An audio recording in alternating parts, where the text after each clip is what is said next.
Muito bem. Isso. Nós estávamos aqui durante essa semana, começamos no sábado, e nós estamos numa caminhada bíblica, de conhecimento bíblico. Ontem nós analisamos um pouco sobre a nossa postura diante da salvação de Jesus, que é simplesmente aceitar aquilo que Jesus propõe como Salvador. É a ideia da graça de Cristo Jesus. E diante da graça dele, a gente só aceita. Não paga, não custa. O que nos custa é aceitarmos. Aliás, tratando disso, um pouco da aceitação e de nos tornar cristãos, eu quero te dizer que em alguns momentos a gente dificulta o que parece ser coisa simples. O ser humano tem esse detalhe, né? Ele consegue complicar as coisas simples da vida. E quando a gente fala de cristianismo, ser cristão, parece que o ser humano capricha ainda mais. As pessoas têm uma dificuldade de entender, de assimilar e de aceitar. Afinal de contas, o que é ser cristão? Existem pessoas que colocam um peso tremendo nisso, ao ponto desse peso implicar até no adiamento, no atraso de um ponto crucial na vida de todos nós, como seres humanos, quando aceitamos a Jesus, que é sermos batizados, nascermos como nova criatura. As pessoas colocam um peso tremendo nessa entrega. Ah, pastor, mas eu tenho tanta coisa na minha vida que preciso mudar, afinal de contas, eu não estou pronto ainda. É muito comum eu ouvir isso, eu não estou pronto ainda, eu não estou pronto ainda. Bem, se pensarmos em questão de estarmos prontos ou não, penso eu que se chegarmos ao nosso padrão, a gente nunca vai estar mesmo. A gente coloca um peso muito forte nessa questão de ser cristão.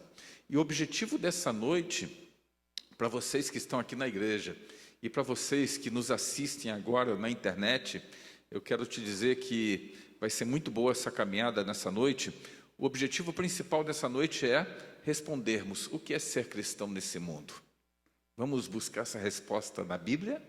Abra a tua Bíblia em Gênesis, capítulo 5, no versículo 24. Nós temos vários textos que vamos ler. E são biografias de vários homens que nós conhecemos na Bíblia, famosos. O primeiro desses homens, talvez você não conheça muito porque poucas vezes ele aparece. Sua história é curta. Diz assim o texto, Gênesis capítulo 5, no versículo 24. Diz assim: andou Enoque com Deus, e já não era, porque Deus o tomou para si. Para um pouquinho, olha para mim. Aqui a gente encontra a curta biografia de um homem chamado Enoque. Enoque teve um privilégio na vida. Sabe qual foi o privilégio que Enoque experimentou ou que não experimentou? Ele não experimentou a morte. Enoque não conheceu a morte. É um privilégio ou não é? Enorme, né? Enoque viveu essa vida aqui. E em algum momento, Deus o levou para viver com ele no céu. E ele não passou pela morte. Num primeiro momento, quando eu li esse texto, eu fiquei pensando por que Enoque recebeu esse privilégio na vida. Qual foi a razão? Será que Enoque era um homem muito bom, um homem santo, um homem justo, um homem íntegro? Provavelmente essas qualidades que eu mencionei agora, Enoque tinha. Mas a Bíblia não menciona.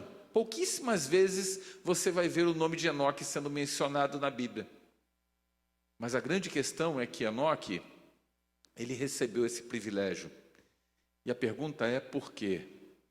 E a razão, a Bíblia responde: Enoque não conheceu a morte e foi viver com Deus no céu por um motivo, porque Enoque andava com Deus. Guardou isso? Enoque andava com Deus. Abra a tua Bíblia agora em Gênesis capítulo 6, versículo 9. Dependendo da Bíblia, não precisa nem folhear, virar a folha. E lá tem a biografia de outro homem que diz assim: eis a história de Noé. Noé era homem justo e íntegro entre os seus contemporâneos. Noé andava com Deus. Espera aí, Noé também tinha um privilégio, só que diferente de Enoque, Noé era reconhecido pelas pessoas como um homem justo e um homem íntegro. Você já imaginou isso? Privilégio, né? Noé andava pelo bairro aqui do Iguatemi, e aí as pessoas olhavam para Noé e apontavam Noé como um homem justo e íntegro. Olhavam para ele e diziam assim, ó, tá vendo aquele homem ali? Aquele homem é um homem justo e um homem íntegro. Você ficaria feliz se as pessoas o reconhecessem dessa maneira? Tenho certeza que sim, né? Eu ficaria envaidecido se eu chegasse aqui na igreja e vocês começassem a reconhecer essas qualidades em mim. Ah, tá vendo o pastor Marcelo? Ele é um homem justo e um homem íntegro.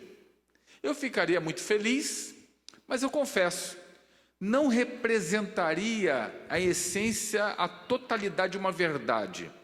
E aí você vai me perguntar por quê? Por uma razão muito clara. Você não me conhece. Você me conhece agora, essa semana, você me conhece por fora. Você não conhece o meu íntimo, ok? E você já percebeu que normalmente a gente, ser humano, a gente comete erro quando a gente julga as pessoas? Quando a gente julga para o bem ou para o mal, normalmente a gente acaba cometendo erros, porque o nosso julgamento, ele é superficial. Se já aconteceu contigo de você conhecer alguém pela primeira vez, e aí você pensa, você não fala na hora, mas você pensa assim, eu não fui com a cara dessa pessoa? Confessa teu pecado aí. Já aconteceu ou não? Aí você conhece a pessoa, aí você vê que aquela primeira impressão que você teve sobre aquele fulano ou fulana não é bem aquilo, e aí você percebe que você estava completamente errado. De repente aí você então resolve dizer para ela o seguinte: olha, fulano, deixa eu te dizer uma coisa, hoje nós somos amigos, né? Mas quando eu te vi pela primeira vez, eu não fui com a tua cara. E a pessoa olha para você e diz assim: coincidência, eu também não fui com a tua. Já aconteceu ou não? Pois é. Por quê? Porque a gente olha e mede as pessoas por fora, o exterior. Agora, naquele tempo, as pessoas olhavam para Noé e encontravam em Noé um homem justo e íntegro. E se as pessoas viam Noé dessa maneira, Deus também via Noé assim. Agora eu pergunto, por quê? Qual é a razão? Ah, porque Noé era um fiel membro da igreja, Noé guardava os mandamentos, Noé cumpria tudo que Deus mandava ele fazer. Era por isso? Não, a Bíblia não diz isso. A Bíblia simplesmente diz que Noé era um homem justo e íntegro por uma razão. Porque Noé andava com quem? Está fraco. Noé andava com quem? Com Deus. Gênesis 17 agora. Dá uma olhada. Vire algumas folhas aí. Versículo 1. Vou ler o texto, presta atenção. Opa, presta atenção. Quando atingiu Abrão a idade de 99 anos, apareceu-lhe o Senhor e disse-lhe: eu sou Deus Todo-Poderoso, guarda os meus mandamentos e ser perfeito. É isso que está na tua Bíblia aí? É o que está escrito aí, não? Então presta atenção aí, não é isso que está na tua Bíblia. Eu li errado, a propósito mesmo, para ver se está prestando atenção. Bem quisera eu que tivesse assim, né? Eu ia dizer assim, olha, mais um verso bíblico para a gente usar no estudo bíblico, né? Tem que guardar os mandamentos. Não, mas a Bíblia não diz isso. A Bíblia apresenta aqui um convite da parte de Deus para Abraão. E o convite é simples assim, ó. Abraão, ser perfeito. Só que para Abraão cumprir esse convite da parte de Deus, havia uma necessidade. E o que Abraão deveria fazer? Abraão deveria andar com Deus. Andar com Deus. Conhecem Davi, o da Bíblia? Vocês conhecem, né? Você pergunta para as crianças que estão aqui embaixo, quem foi Davi na Bíblia? O que eles vão dizer? Qual é a historinha que vem na cabeça? Davi e Golias. É a primeira coisa que vem na cabeça. O que muita gente não sabe é que Davi era reconhecido como um homem segundo o coração de Deus. Você sabia disso? Que Davi era reconhecido como um homem segundo o coração de Deus? Quando eu soube disso a primeira vez, eu fiquei assim, pasmo. Eu fiquei admirado. E eu pensei assim, já pensou se as pessoas me reconhecessem como um homem segundo o coração de Deus? Que privilégio seria?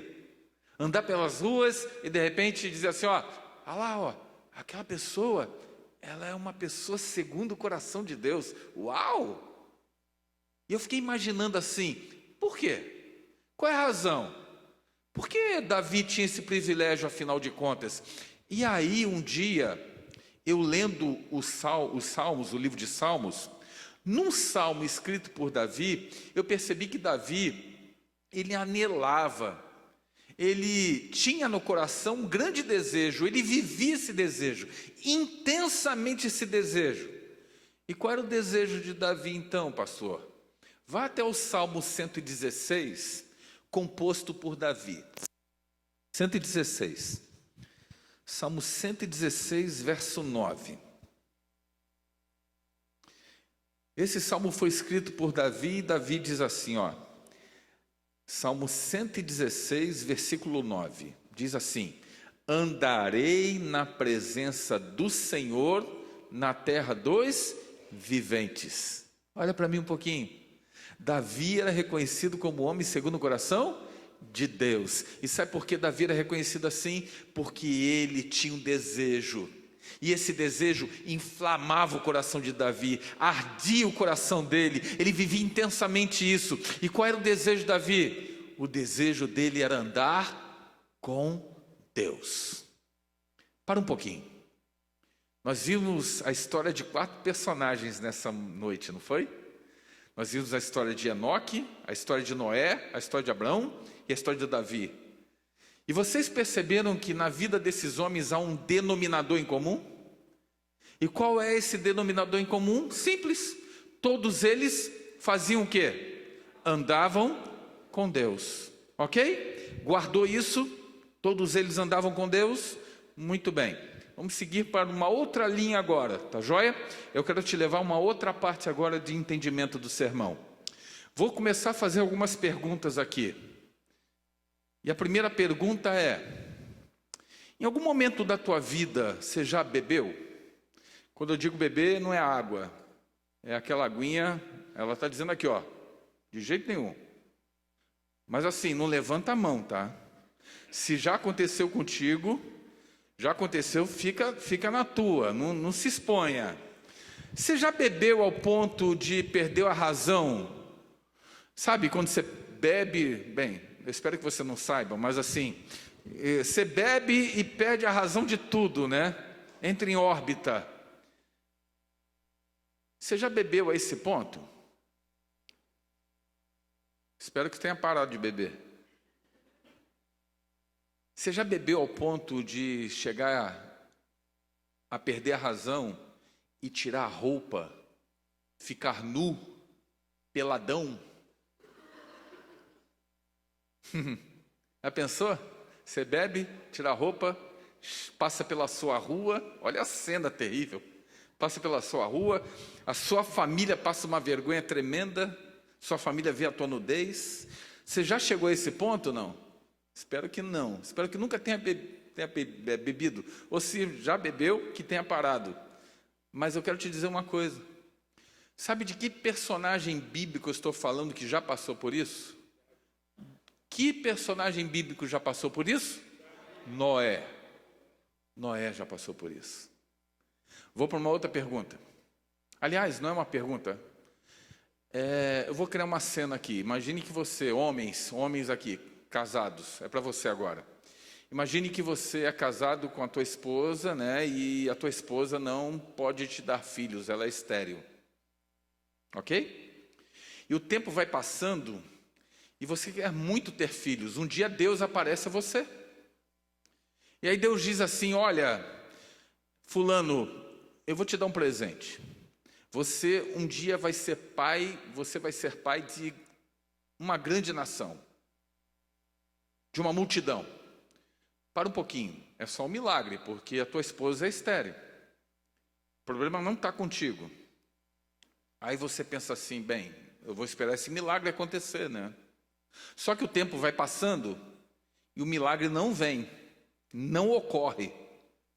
Aí um dia você está em casa, sentado, de boa, e de repente passa a empregada de casa, a empregada da sua casa, novinha, você já tem uma certa idade, tua esposa também, aí passa aquela empregada bem novinha na tua frente, aí você tem aquela ideia diabólica, e a ideia é: bem, se o problema não é comigo, se o problema é com a minha esposa, e eu recebi a promessa de Deus que eu vou ser pai de uma grande nação, então provavelmente essa promessa não é para ser cumprida com a minha esposa, é para ser cumprida com uma outra mulher. E quem sabe não pode ser essa? Aí você partilha essa ideia com a esposa, ela diz: pode ser, pronto, era tudo que você queria na vida. Resumindo a história, você tem um caso com essa empregada da sua casa. Resumindo a história, para ser mais claro, você comete adultério. Já cometeu adultério alguma vez na tua vida? Não levante a mão, pelo amor de Deus. Sabe quem um dia fez isso? Quem um dia fez isso na Bíblia? Abraão. E vou para uma outra agora. Imagina que você mora aqui em Porto Alegre, e aí em Porto Alegre a sua casa está num morro, ok? Num ponto bem alto do bairro. Tão alto que você da sua casa consegue ver todas as casas ao redor. Só você vê. As outras casas estão num plano mais baixo. Aí é domingo, um calor em Porto Alegre, aí você almoça, enche a barriga com aquela macarronada, aquele frango assado, e aí vai tirar uma soneca, porque à tarde tem Grenal. Eu não devia ter mencionado isso, né? Mas aí tem um jogo de futebol aí. Aí você acorda às 3 da tarde, 2 horas antes do jogo. E aí você abre a janela do seu quarto, que está muito quente, e da janela você começa a vislumbrar as casas ao redor, lá embaixo. E quando você passa os olhos nas casas, você vê em uma casa específica uma linda mulher, muito bonita, e essa mulher está no quintal da casa dela, os muros da casa dela são altos. Então ela se sente protegida dentro dos muros, ok? E ela acha que ninguém está vendo ela dentro de casa, ela está no quintal. Como está muito calor, ela tem uma ideia brilhante, ela vai tomar banho no quintal, tem um chuveirão, e ela então resolve tomar banho nua, completamente nua. E ela se sente protegida, ela acha que ninguém está vendo. Bem, ela acha que ninguém está vendo. Você está vendo. E aí você olha a cena, e você tem 2 alternativas diante da cena. Quais são as 2 alternativas, pastor? Continuar vislumbrando a cena, ou sair, se afastar. Você opta pela segunda. Sai, se afasta, pega o binóculo, volta e ó. Não satisfeito com o que viu. E aí tem um probleminha nessa história, que eu não contei. Você é casado, a mulher também é. Você resolve conhecê-la, né? Sem nenhum compromisso, é claro. Só que desse conhecimento surge um relacionamento extraconjugal, adultério. Um dia essa mulher aparece e diz assim: amor, nós temos um problema. E aí você pergunta: qual é o problema? O problema é que eu estou grávida. E você, como todo bom homem nessa situação, safado, sem vergonha, você ainda faz aquela pergunta canalha: grávida de quem? Não, como grávida de quem? Grávida de você. Mas como assim? Você é casada, pode ser o seu marido, né? Não, mas não pode, porque meu marido está viajando já há meses. E o único homem que eu tenho conhecido nesse período é você. O filho é teu, assume. E aí você tem uma brilhante ideia para resolver o problema. o problema do adultério que vai estourar. Sabe qual é a solução que você encontra? Você resolve matar o marido dessa mulher. Então, além de cometer adultério, você comete assassinato. Você já matou alguém? Não levanta a mão não, senão eu chamo a polícia agora. Sabe quem um dia fez isso na Bíblia? Eu estou falando da história de quem? Aí você agora está olhando para mim e perguntando assim, pastor, o que tem a ver isso com a mensagem? Você está me assustando. Você está me dizendo que quando Noé, ele bebeu, encheu a cara, ficou nu, na frente de todos, da família, ele era um homem justo e íntegro? Não estou dizendo isso. Você está me falando que Abraão, quando cometeu adultério, ele era um homem perfeito? Também não. Você está me dizendo então, pastor, que Davi, quando cometeu adultério e assassinato, ele era um homem segundo o coração de Deus? Não, também não estou dizendo isso. O que eu estou mostrando para você é que a Bíblia apresenta relatos de histórias reais de pessoas que pecaram, pessoas como você e eu. E diante do erro e do pecado, sabe o que eu encontro depois de tudo isso, de toda a tragédia? Eu encontro homens e mulheres restaurados por Jesus, quando se colocam nas mãos de Deus. Eu encontro perdão na Bíblia. Eu encontro restauração na Bíblia. E é isso que acontece, é isso que a Bíblia quer mostrar aqui, que quando nos arrependemos de maneira sincera e restrita, quando nos colocamos nas mãos de Deus, por mais grave que tenha sido o nosso ato, as nossas atitudes contra Deus, quando nós nos colocamos de maneira sincera, Deus olha e diz assim, filho, vem cá, você errou. Consequência do erro você vai assumir. Mas se você quiser, eu construo uma vida nova contigo. Em outras palavras, a Bíblia é cheia de esperança. Você está entendendo? Talvez nessa noite eu esteja falando para alguém que acha que já foi muito longe na vida. E eu quero que você entenda que a Bíblia é cheia, mas é cheia de histórias, mostrando que por mais longe que você possa ter ido de Deus, Deus está sempre pronto para te resgatar. É só você querer. E aí, se eu fosse resumir nessa noite a minha mensagem para você, eu diria que ser cristão nesse mundo é simplesmente andar com Deus, entende? A gente dificulta aquilo que Deus faz como fácil. Ser cristão é andar com Deus. E quando a gente anda com Deus, a gente tem prazer em fazer aquilo que agrada a Deus. Vou repetir. Quando a gente anda com Deus, a gente tem prazer em fazer aquilo que agrada a Deus. E sabe por que a gente tem prazer em fazer aquilo que agrada a Deus? Por uma razão. Nós começamos a exercer, quando a gente começa a andar com Deus, uma palavrinha que faz toda a diferença. Ela é pequenininha, mas faz toda a diferença. E essa palavrinha é amor. Quando a gente ama, a gente sempre tem prazer em agradar a pessoa amada. Não é verdade? Não é assim que acontece? Mesmo que você não goste, você faz porque a pessoa amada gosta. E você acaba fazendo. E no final até você começa a gostar do que você não gostava. É assim ou não é? Eu ilustrei isso que eu estou dizendo com uma história que eu vou te contar agora. Eu inventei uma história, ok? Essa história não aconteceu. Eu inventei para ilustrar o que eu vou te dizer agora. O que eu estou te dizendo. O quanto é importante o amor nessa questão da obediência.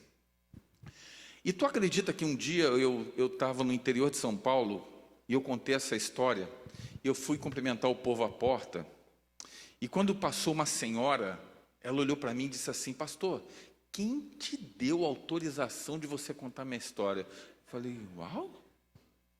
Eu pensei assim, que história que o senhor está falando? A história que você contou da mulher lá.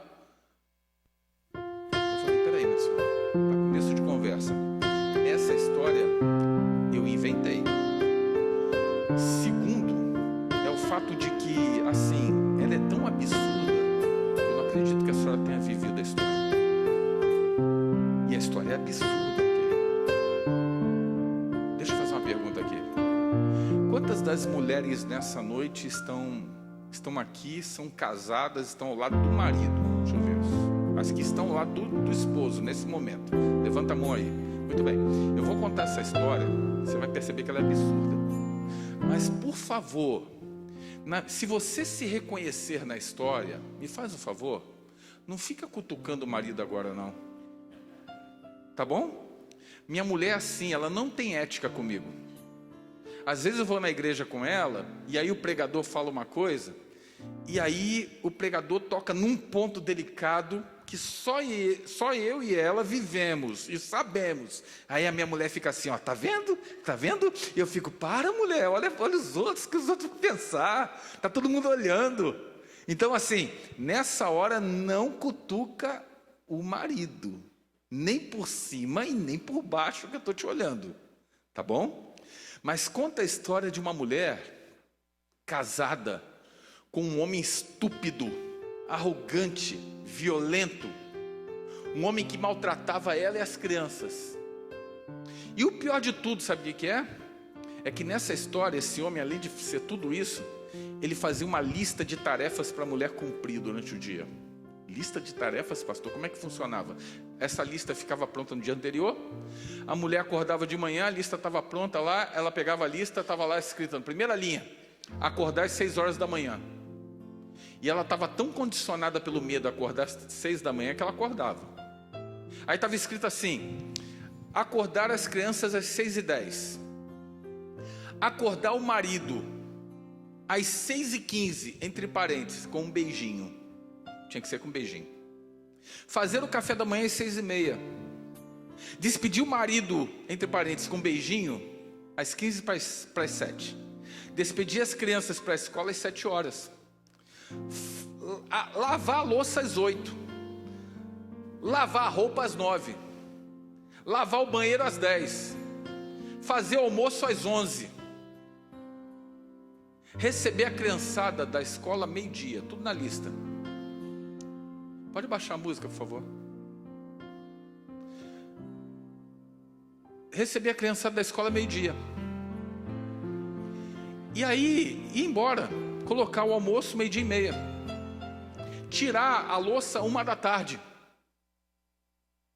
Lavar a louça 1h15. Tudo na lista. Aí estava lá, descansar.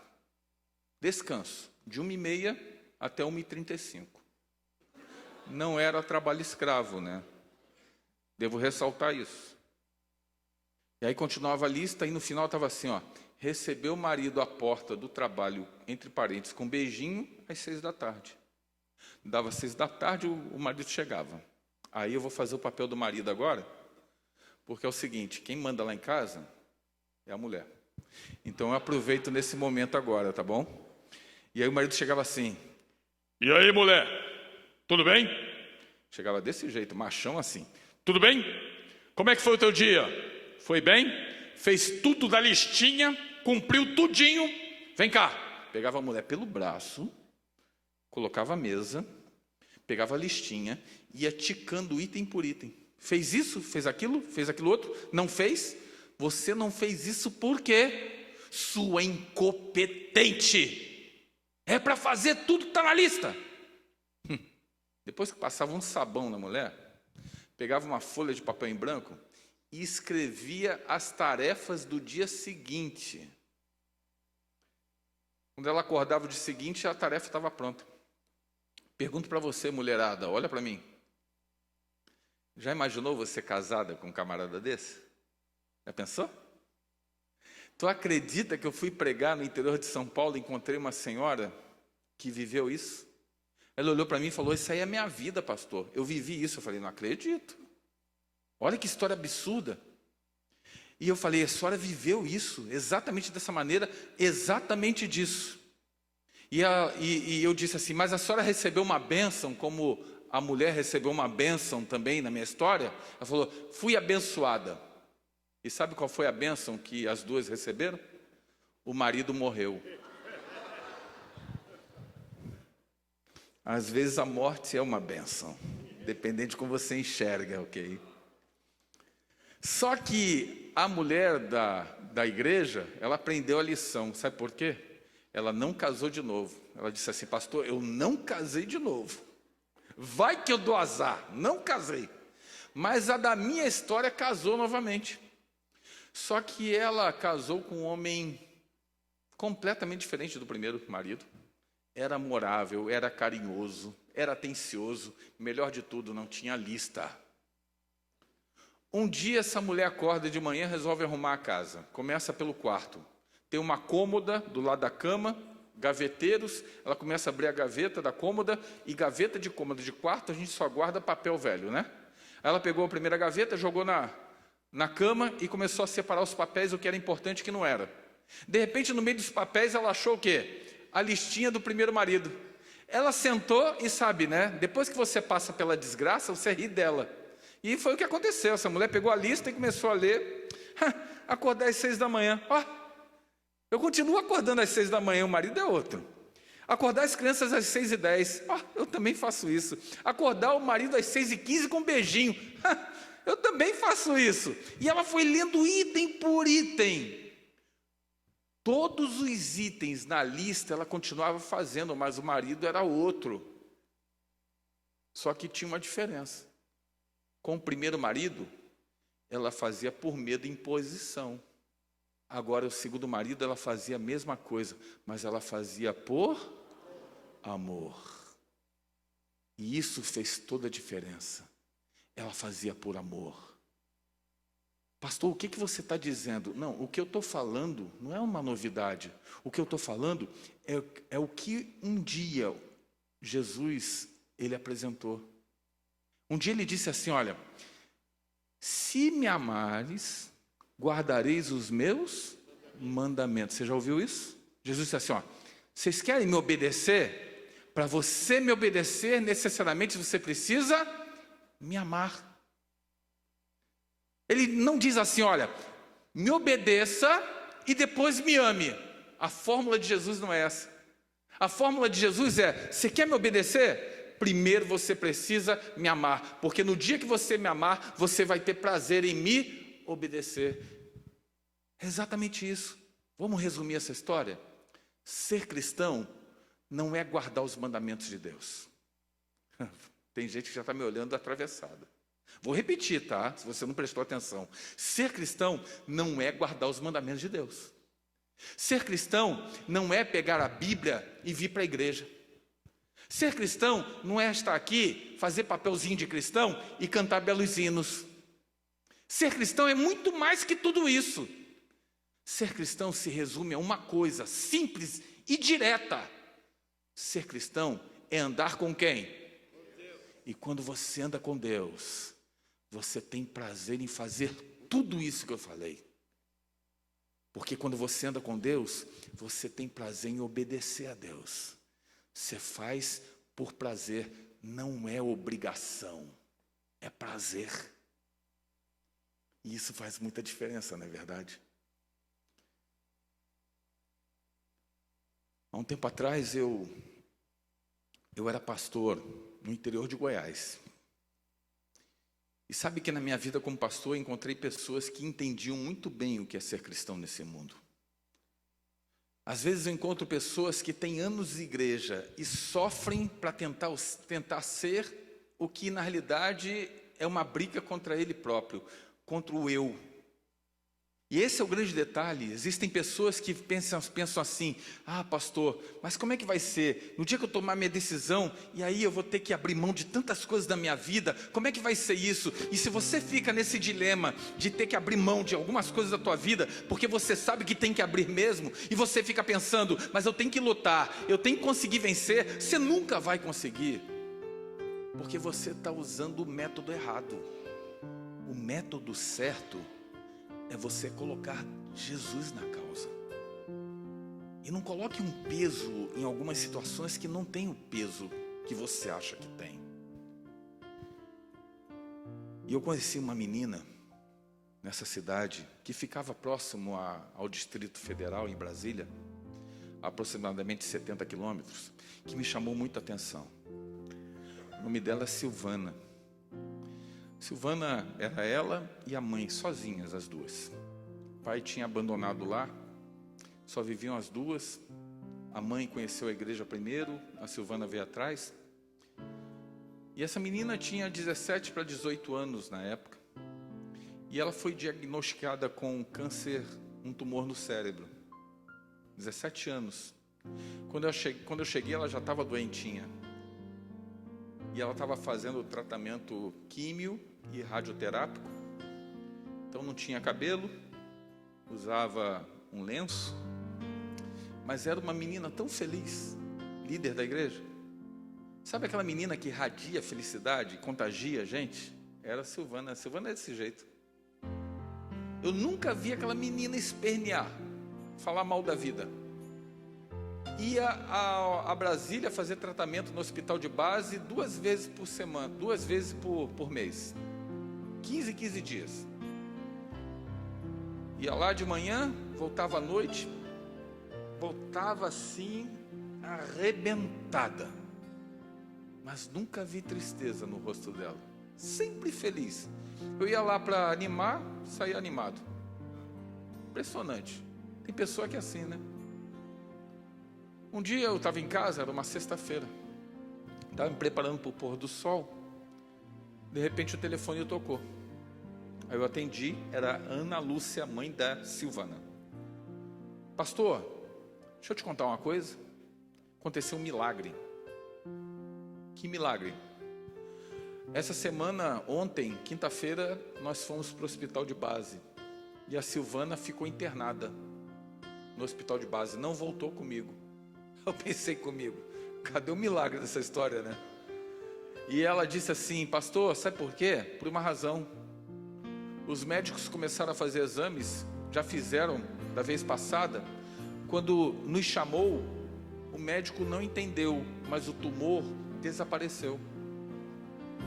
Não estava mais lá, no lugar que deveria estar. E aí os médicos não estão entendendo. E eles querem refazer os exames. Então a Silvana ficou internada para refazer esses exames. E eu estou voltando amanhã lá. Mas eu já sei que Deus a curou. A igreja tem pedido isso. Eu como mãe tenho pedido. O tumor não some do nada, mas sumiu. Deus a curou. E eu como pastor, o que eu ia fazer nessa hora? Eu sou muito razão, entendeu?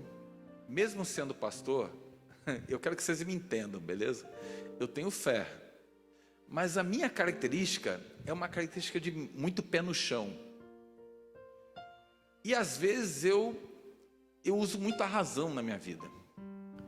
E quando ela falou isso, a Ana Lúcia, eu pensei assim, vai que esse negócio não sumiu, e vai que essa mulher, depois descobre esse tumor, e aí essa mulher, a mãe da Silvana, se desilude. E eu pelo telefone ali disse para ela assim, ó, irmã, vamos com calma, vamos louvar a Deus que o tumor sumiu, não apareceu no exame, mas vamos deixar que os exames novos nos digam exatamente se o tumor sumiu de vez mesmo. Sabe, nessa hora como pastor a gente tem que ficar medindo as palavras, né? Mas essa mulher ficou brava comigo, gente. No telefone ela disse assim, pastor, você não tem fé mesmo, né? Que pastor é esse? Que nem acredita no milagre de Deus? E eu falei, não, irmã, eu acredito, mas espera aí. Não, que peraí nada. E me passou um sabão. Tá bom, né? Terça-feira, sairia o resultado. Peguei meu carro, despenquei para Brasília. E lá então, reunido com a Ana Lúcia e com a Silvana, os médicos trouxeram o resultado. O tumor sumiu. Sumiu, desapareceu. Nem eles entendiam como, mas sumiu. Não davam explicação, na realidade, não falavam em milagre, né? Porque médico nessa hora não fala em milagre. Mas disseram assim, olha, não tem nem porquê disso ter acontecido. Festa na igreja. Uma alegria na igreja. Eu, no final daquele ano, fui transferido para São Paulo. E aí eu estava em São Paulo, era o ano de 2006.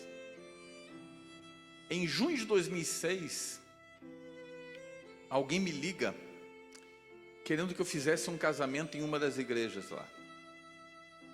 Um casal que eu trabalhei com eles queriam que fizesse casamento. O pai, que era ancião, me ligou, me convidando para estar lá. E eu aproveitei e perguntei para ele, como é que está a igreja aí, irmão? Tudo bem?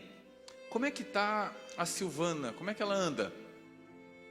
E aí o irmão disse assim, pastor, Silvana está internada no hospital de base. Falei, mas internada por quê? Aconteceu alguma coisinha? Ela falou, pastor, sabe aquele tumor? Ele reapareceu, muito mais forte. Falei, como assim reapareceu? Tinha sumido. Pois é, pastor, ele voltou muito mais intenso. Não tem explicação também. Silvana está internada e a Ana Lúcia está lá no hospital com ela. Eu perguntei, você me dá o telefone dela? Da Ana Lúcia? E eu peguei o telefone. Era tarde da noite. Eu liguei, a Ana Lúcia atendeu. Naquela época não tinha WhatsApp. E aí eu conversei com a mãe. Tentei, assim, tranquilizar a mãe, né? Só que nessa hora eu não tenho o que falar. E eu disse para ela assim, Ana Lúcia, confia em Deus. Deus está no controle. E ela disse para mim, pastor, Ana Lúcia ia gostar tanto de falar contigo. O problema é que a Ana Lúcia vive em prol de remédios e ela fica inconsciente esse tempo todo. Os médicos a colocaram inconsciente porque a dor é muito forte. A única janela que ela tem de consciência é de manhãzinha, quando o efeito do remédio passa e novamente uma nova dosagem é dada para ela. Então ela tem essa janela de consciência. E ela ia ficar tão feliz se eu conversasse com ela. Amanhã o senhor liga, tal horário, para o senhor conversar com ela? Eu falei, ligo sim. Dia seguinte liguei. E aí a Ana Lúcia passou o telefone para a Silvana. E a Silvana, eu entendi que mandou a Ana Lúcia esperar do lado de fora do quarto. E aí eu perguntei para a Silvana, Silvana, como é que você está, filha? Tudo bem? E ela naquela vozinha tênue, o tumor havia afetado uma parte do cérebro que afetava a voz, ela não falava direito, e ela balbuciou, pastor, tudo bem. Eu perguntei para ela, tudo bem mesmo, filha? Tá tudo bem mesmo? E ela disse para mim, tudo bem, pastor, eu estou muito bem, eu nunca tive tão bem na minha vida. Como assim? Como é que alguém pode estar tão bem na vida, daquele jeito? E ela disse para mim, pastor, eu nunca tive tão perto de Deus na vida como eu estou agora. Deus está do meu lado, Deus está aqui comigo. Eu sinto a presença de Deus. E ela disse para mim, pastor, eu vou morrer. Eu falei, não, morrer todo mundo vai morrer, mas você não vai morrer, você vai ficar boa. Não, pastor, eu vou morrer. Agora, eu só queria que você fizesse uma coisa. Fala para minha mãe que eu estou com Deus. Você fala para ela que eu estou com Jesus. Você fala para ela não se preocupar. Eu conheço minha mãe. Você diz para ela, pastor, ela confia em ti. Você fala isso para ela. É duro, né? Às vezes ser pastor não é fácil, não. Eu falei, tá bom, filha, mas fica tranquila. Eu não vou precisar dizer isso para ela, não. Não, pastor. Quando eu morrer, você diz que eu estou com Jesus, tá? 30 dias. Contados no calendário. 30 dias. Silvana faleceu. Eu não pude estar no velório da Silvana. Estamos falando aqui de 1000 quilômetros de distância de São Paulo para lá. Mas eu tive a oportunidade naquele dia ligar para Ana Lúcia. E a Ana Lúcia estava no velório. Ana Lúcia se desmanchava em lágrimas. Era a única filha que ela tinha, não tinha mais ninguém na vida. E Ana Lúcia, do outro lado da linha, me perguntava somente uma coisa: por que, pastor? Ô pergunta miserável essa. E essa pergunta às vezes aparece e a gente não tem resposta para dar. Por que, pastor? Por quê? Por quê?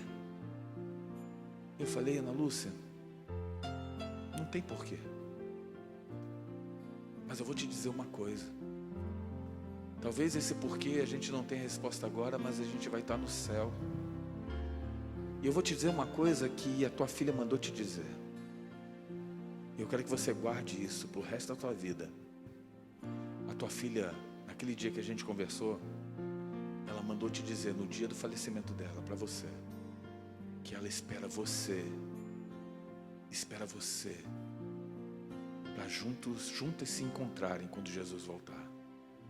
Você precisa ser forte e fiel, porque a Silvana, ela já dormiu no Senhor.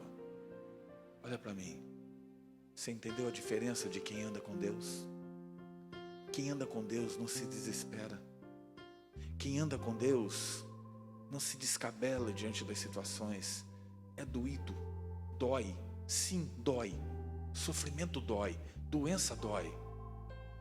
E talvez nessa noite eu esteja falando para você que está sofrendo sozinho. E talvez seja um sofrimento que só você saiba, você não quer repartir com ninguém. Mas eu quero te dizer que você não precisa sofrer sozinho ou sozinha. Jesus está aqui nessa noite para te fazer um convite.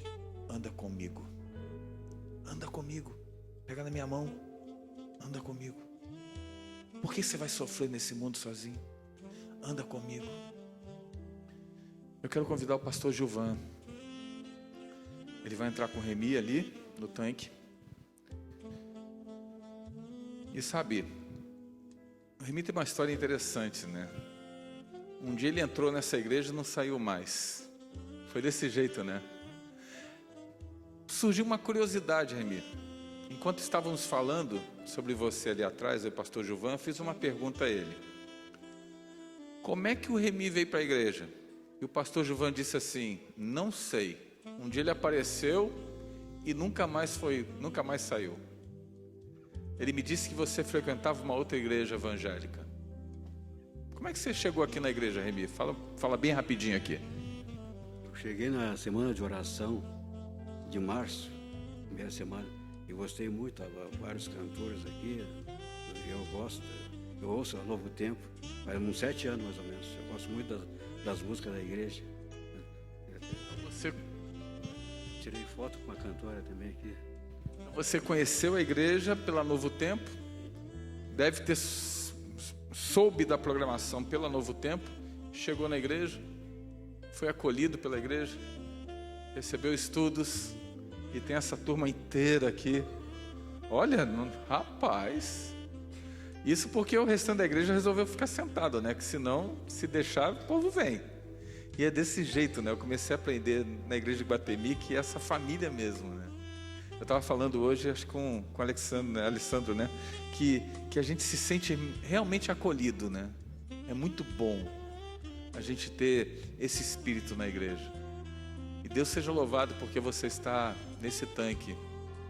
E talvez, Remi, o teu exemplo aí no tanque seja um exemplo para muitas pessoas que precisam tomar decisão, que estão naquela dúvida, sabe? Que colocam um peso tremendo no batismo, que na realidade não tem. É o viver com Cristo, é uma nova criatura, mas ser cristão, quando a gente anda com Deus, fica mais fácil.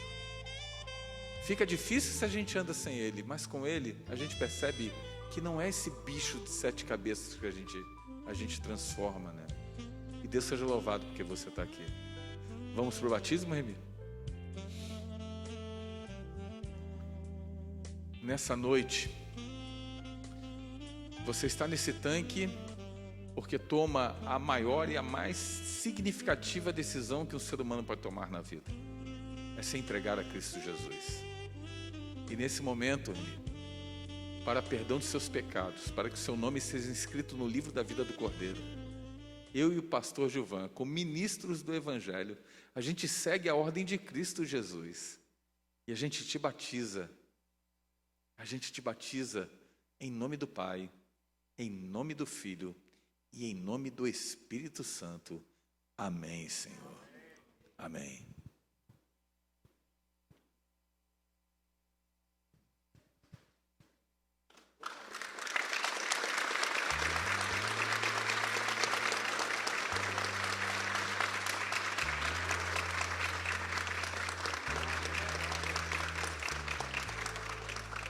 No final deu certo.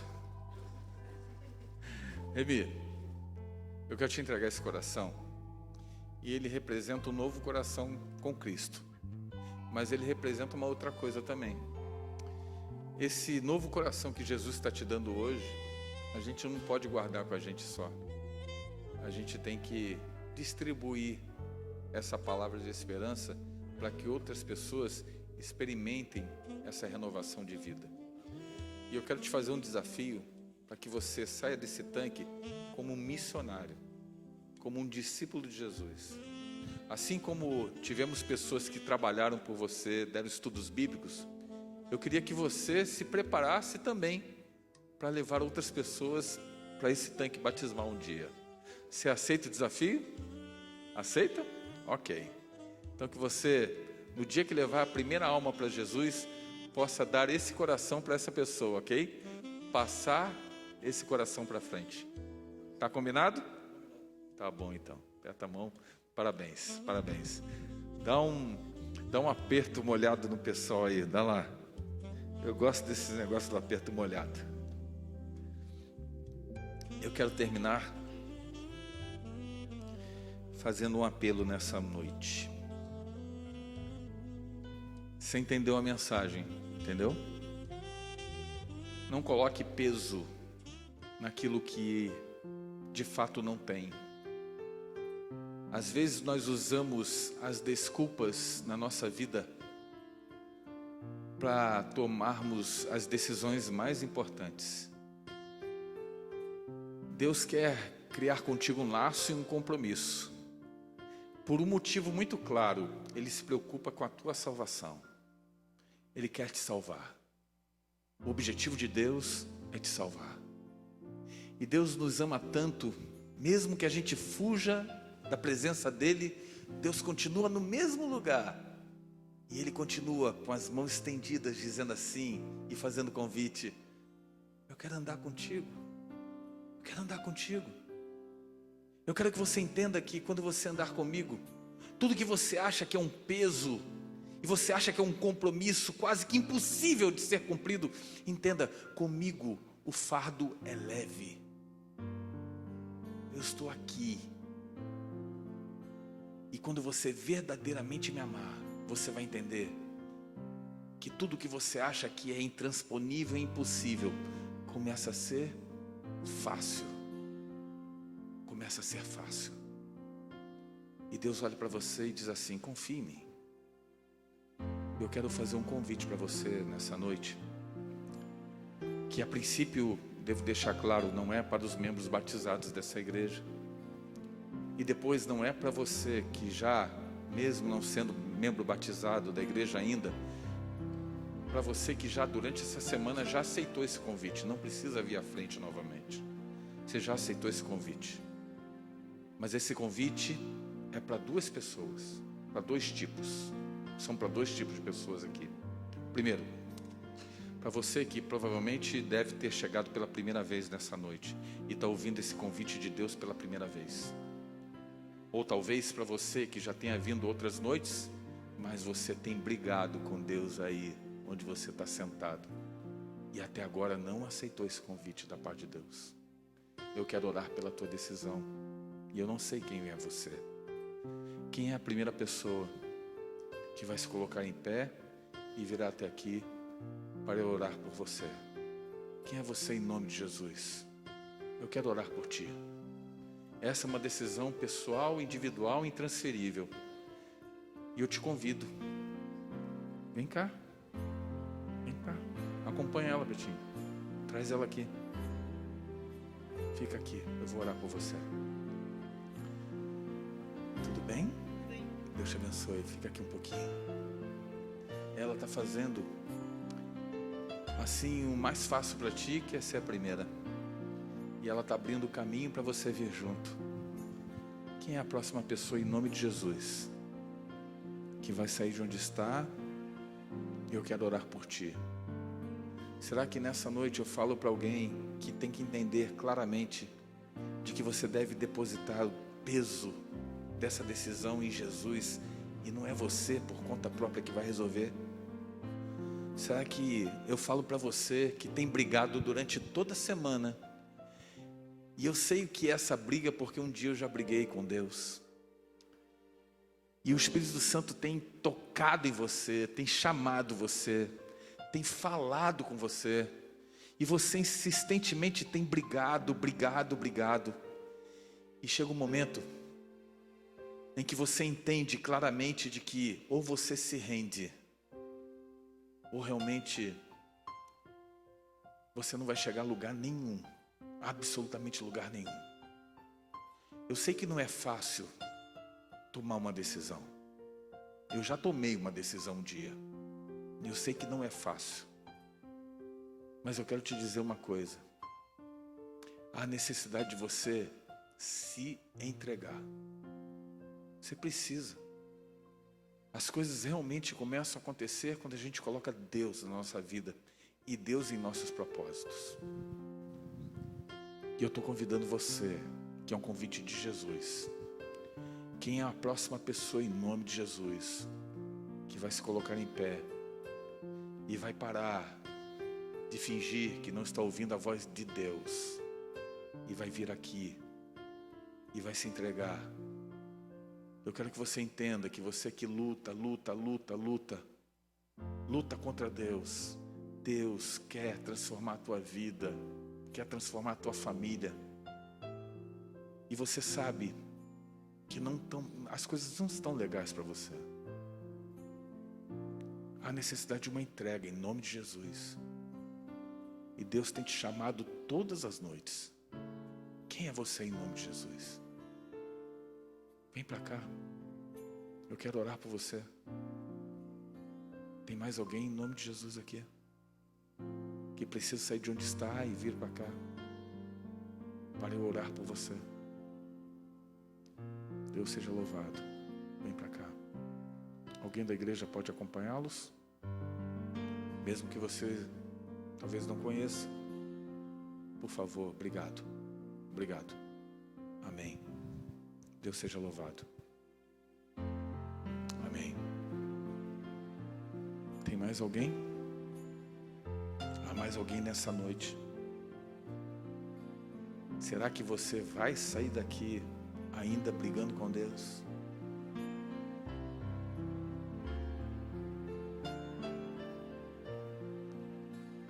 Deixa eu começar com você, tudo bom? Prazer, qual é o seu nome? Fábio. Você conhece a igreja? Já veio? É a segunda vez? Uau, então você já não é mais visita, sabia? Eu já aprendi isso. Bater o pé aqui uma vez só, já é de casa. Você não se sente parte dessa igreja já? Não é verdade? É muito agradável aqui, né? Pois é. Que bom que você está aqui. Quem você conhece da igreja? Você conhece alguém da igreja? Quem você conhece? Fabiane. Fabiane está aí hoje? Está aí? Fabiane, vem cá, por favor. Vem cá, ficar pertinho. Que legal. Entendeu a mensagem dessa noite? Entendeu que Deus quer cumprir propósitos na vida da gente e eles só podem ser cumpridos quando a gente resolve se entregar para Deus, quando a gente aceita o convite para andar com Ele. Sabe, tem muito sofrimento nesse mundo, mas Deus tem algo muito maior do que todo sofrimento. Ele tem resposta para a tua vida. Sabe aquela resposta que você procura? Eu não sei qual é, mas Deus sabe qual é. E sabe por que Deus sabe? Porque Ele leu o teu coração. Ele lê você.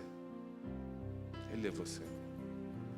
Sabe quando a gente tenta manter uma estrutura de que está tudo bem e no final não está nada bem?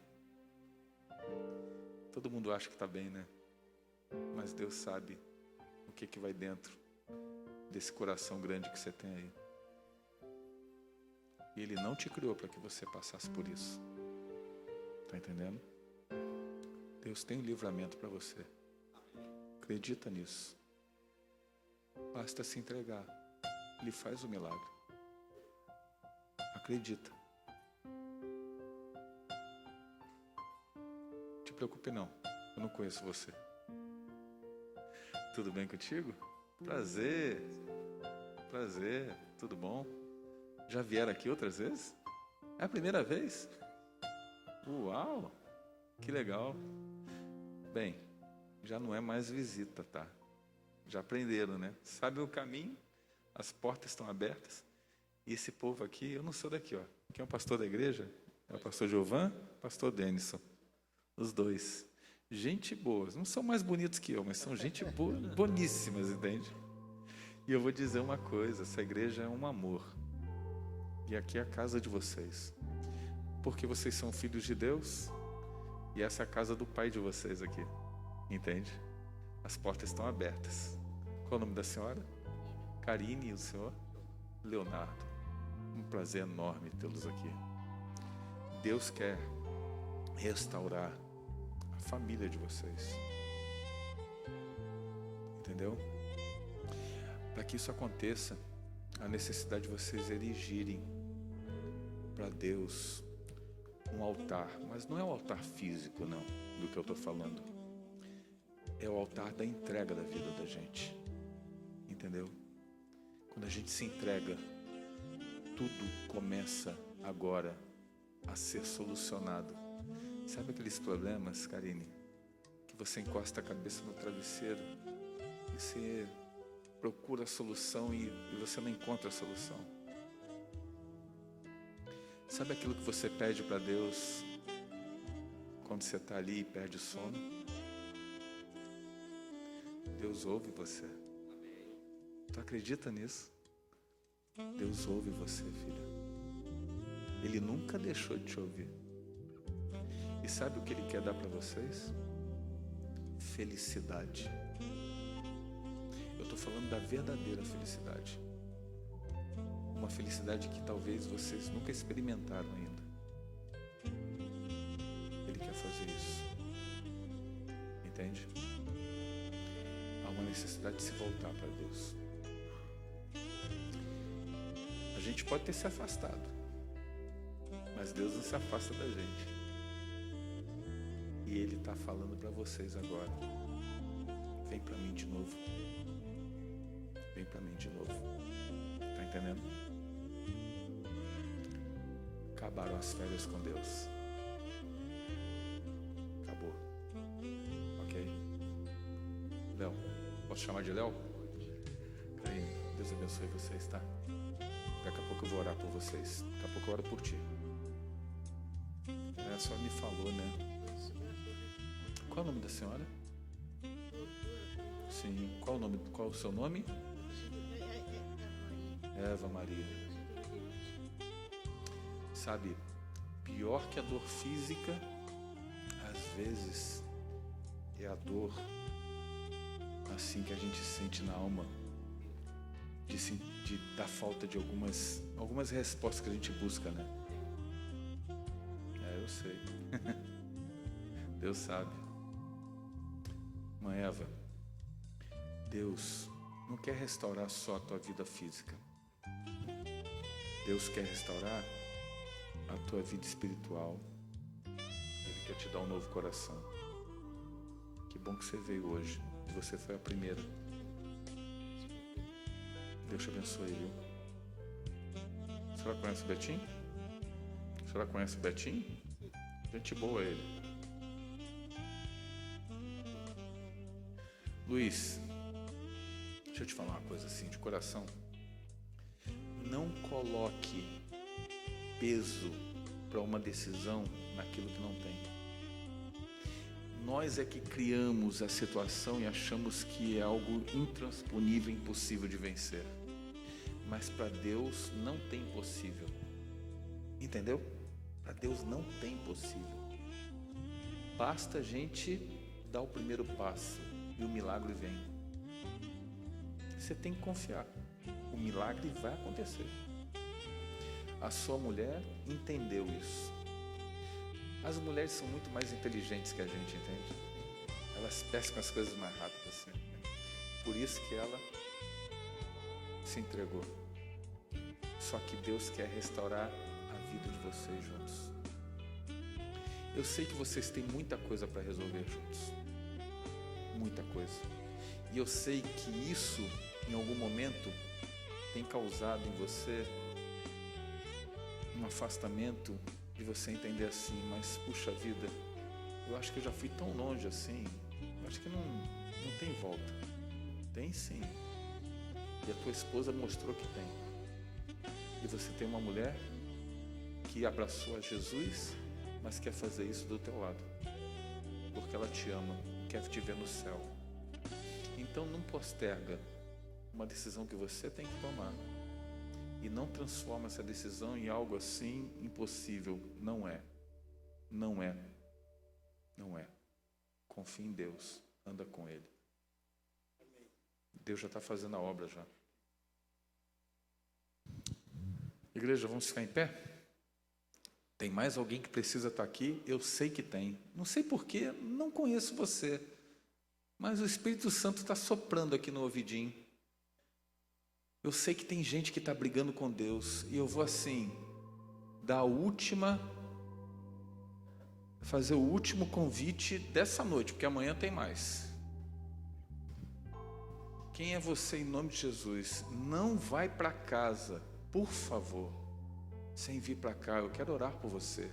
Eu não sei quem é você, mas é em nome de Jesus que eu te chamo. Quem é você? Quem é você? Em nome de Cristo.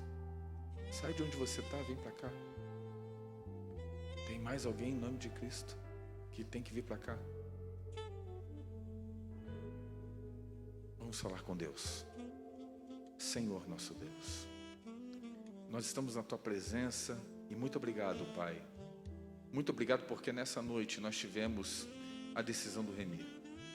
Ele entregou a vida dele a Cristo Jesus. A sua entrega foi um exemplo para todas essas pessoas, Senhor, todos nós que presenciamos esse batismo. E o entendimento de que na nossa vida nós não podemos colocar peso em coisas que não há. Não há.